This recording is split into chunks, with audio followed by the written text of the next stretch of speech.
Sebelum lanjut nonton video ini, jika kalian suka dengan channel Pegawai Jalanan, silahkan kalian support kami dengan cara subscribe dan klik tanda loncengnya.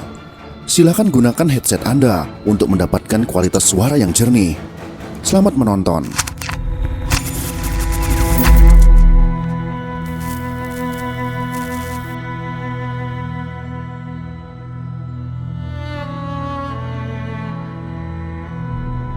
Bukan hanya manusia yang dapat merasakan ketakutan, binatang-binatang lain seperti serigala dan simpanse juga merasakannya. Binatang seperti serigala dan simpanse ternyata hidup dalam realitas ganda. Di satu sisi mereka mengenal realitas objektif di luar mereka, seperti pepohonan, bebatuan, dan sungai-sungai. Ternyata di sisi lain, mereka mengalami pengalaman subjektif dalam diri mereka, seperti rasa takut, senang, dan hasrat. Sebaliknya manusia atau Homo sapiens hidup dalam 3 lapis realitas, yaitu realitas objektif, subjektif, dan intersubjektif. Realitas objektif dan subjektif yang manusia alami sama persis dengan yang serigala dan simpanse alami. Akan tetapi ada realitas ketiga yang hanya dialami oleh manusia, yaitu realitas intersubjektif, atau bisa juga disebut dengan fiksi. Realitas ini adalah realitas yang diciptakan dan diyakini secara massal oleh manusia. Selain pepohonan, bebatuan, sungai-sungai, rasa takut, dan juga hasrat, dunia manusia ternyata juga berisi cerita-cerita tentang uang, dewa-dewa, negara, dan korporasi. Manusia berpikir bahwa mereka berhasil membuat sejarah, tapi sejarah sesungguhnya berkisar pada jaringan cerita-cerita ini. Kemampuan dasar manusia secara individu tidak berubah banyak sejak zaman batu. Namun, jaringan cerita-cerita tumbuh dari kekuatan demi kekuatan, sehingga mendorong sejarah zaman batu ke zaman silikon.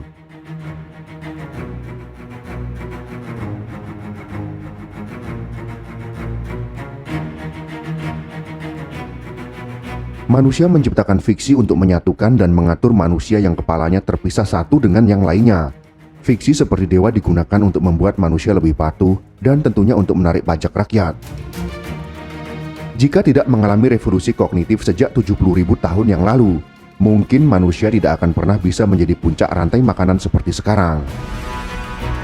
Karena kemampuan kognitif itulah, manusia mulai membicarakan imajinasi-imajinasi yang ada di kepala mereka.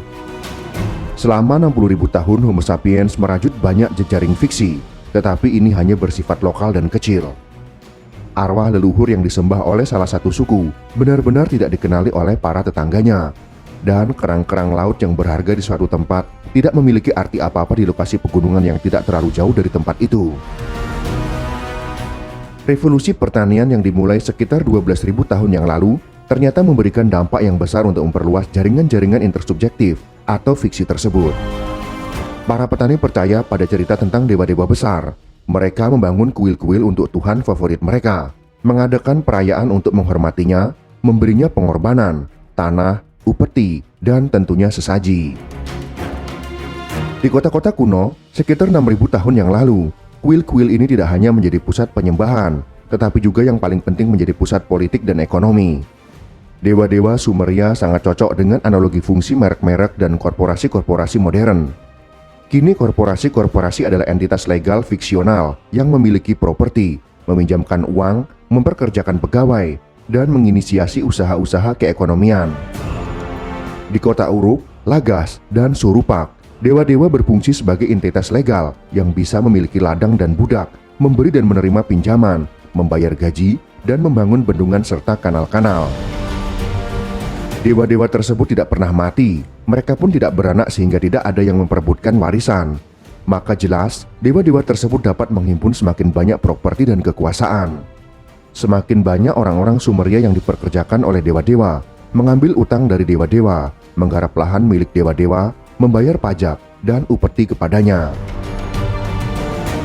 Bagaimana dengan zaman modern ini? Sama persis seperti orang-orang yang bekerja kepada Google dan Microsoft, korporasi tersebut diciptakan dan tentunya sama dengan dewa-dewa Sumeria kuno. Korporasi tersebut dapat merekrut banyak pegawai, memiliki lahan, gedung, dan tentunya uang yang sangat banyak. Bagi masyarakat Sumeria, dewa Enki dan Inanna senyata Google dan Microsoft bagi kita. Jika kita tarik ke zaman batu, entitas-entitas yang diciptakan ini jauh lebih kuat daripada hantu-hantu dan arwah-arwah yang diyakini oleh para pemburu dan pengumpul zaman itu. Para dewa ini jelas tidak menjalankan bisnisnya karena alasan sederhana, yaitu bahwa mereka memang tidak ada dimanapun kecuali dalam imajinasi manusia. Aktivitas sehari-hari diatur oleh para pendeta kuil, sama persis seperti Google dan Microsoft yang mempekerjakan manusia-manusia berdaging dan berkotoran bau untuk menjalankan urusan entitas-entitas tersebut. Mereka mungkin mewakili Tuhan langit yang maha besar atau Dewi bumi yang tahu segalanya. Tetapi para pendeta kuil tersebut adalah makhluk-makhluk fana yang bisa saja keliru. Mereka tentunya kesulitan untuk mengingat mana tanah, kebun, dan ladang Dewi Inanna, mana pegawai Inanna yang sudah menerima gaji, mana penyewa yang tidak mau membayar sewa, dan berapa bunga yang dibebankan Dewi kepada para penghutang. Inilah yang menjadi hambatan utama mereka, sehingga jejaring kerjasama tersebut tidak berkembang, bahkan ribuan tahun setelah revolusi pertanian. Tidak ada kerajaan besar, tidak ada jaringan perdagangan yang luas, dan tidak ada agama universal. Hambatan tersebut akhirnya disingkirkan sekitar 5.000 tahun yang lalu. Orang Sumeria menciptakan tulisan dan uang.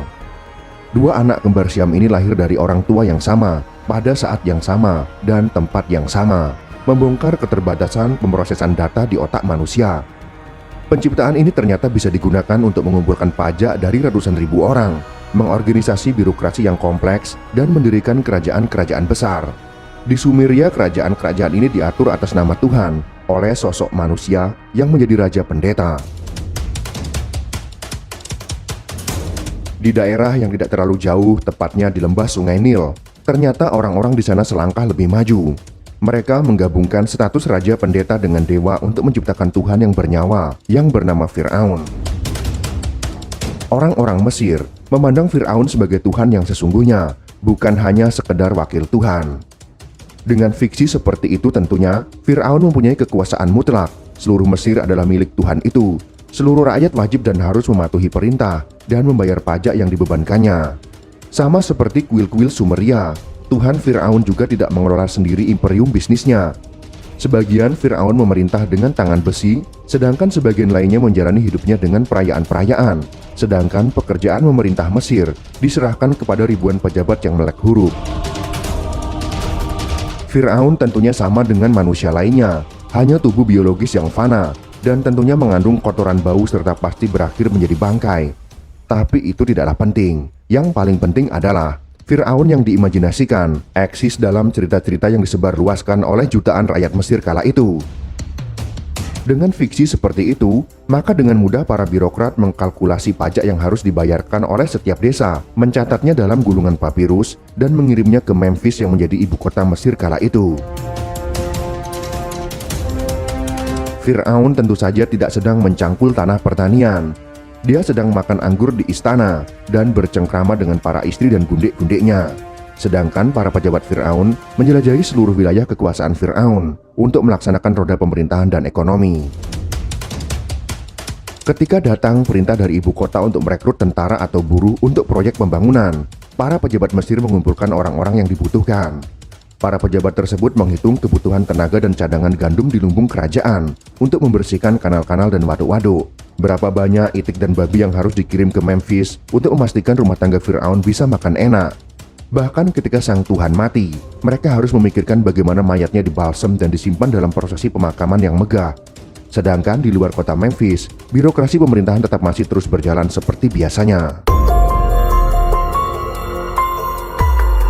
Dewa-dewa Sumeria mengingatkan kita pada merek perusahaan masa kini seperti Google dan Microsoft. Demikian pula Firaun Tuhan bernyawa bisa dibandingkan dengan brand personal seperti Elvis Presley, Madonna, atau Justin Bieber. Seperti halnya Firaun, Elvis juga memiliki tubuh biologis, lengkap dengan kebutuhan, hasrat dan emosi biologis. Elvis makan, minum dan tidur, namun Elvis bukan hanya sekedar tubuh biologis. Sama seperti Firaun, Elvis adalah sebuah cerita, mitos, dan merek, dan tentunya merek itu jauh lebih penting daripada tubuh biologisnya. Semasa hidup Elvis meraup jutaan dolar dari penjualan rekaman, tiket, poster, dan hak cipta. Tetapi hanya sebagian kecil pekerjaan yang perlu dilakukan oleh Elvis sendiri. Sebagian besar diselesaikan oleh pasukan kecil agen, pengacara, produser, dan sekretaris. Sehingga ketika tubuh biologis Elvis mati, mereknya tetap berjalan terus. Bahkan sampai sekarang, para penggemarnya masih bisa membeli poster dan album sang raja. Stasiun-stasiun radio, televisi, dan platform di internet masih membayar royalti.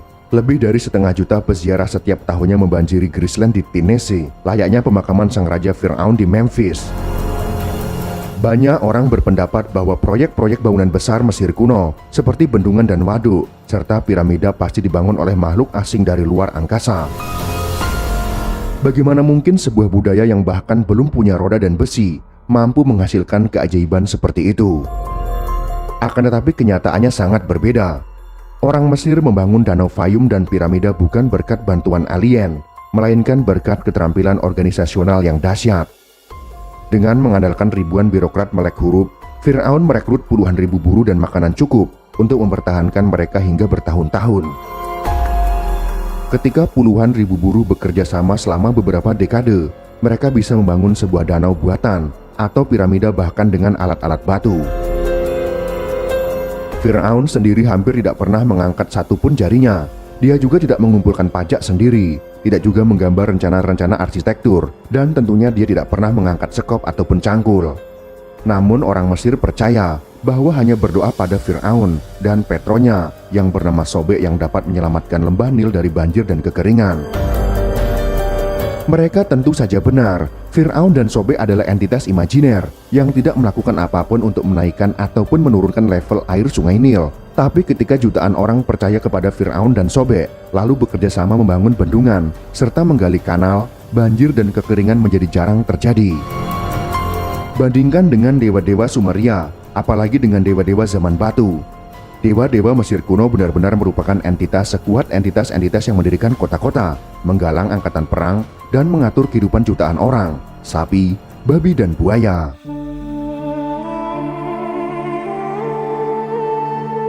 Di akhir video ini kita akan menarik kesimpulan. Mungkin terdengar aneh menisbatkan kepada entitas-entitas imajiner atau fiksi dalam hal membangun dan mengatur. Namun kita di zaman modern ini sudah terbiasa berkata seperti ini. Amerika Serikat membangun bom nuklir, Tiongkok membangun bendungan 3 ngarai, Indonesia membangun jalan tol, atau Google sedang membangun mobil otonom. Lalu mengapa tidak boleh mengatakan bahwa Firaun membangun waduk dan Sobek menggali kanal? Ternyata fiksi yang kita buat sekarang sama persis dengan fiksi yang diciptakan oleh orang-orang zaman Sumeria dan Mesir kuno. Jika kalian suka dengan video ini, silakan berikan jempol ke atas. Dan jika kalian menganggap video ini bermanfaat, maka bagikanlah video ini kepada teman-teman Anda yang lain. Terima kasih sudah menonton.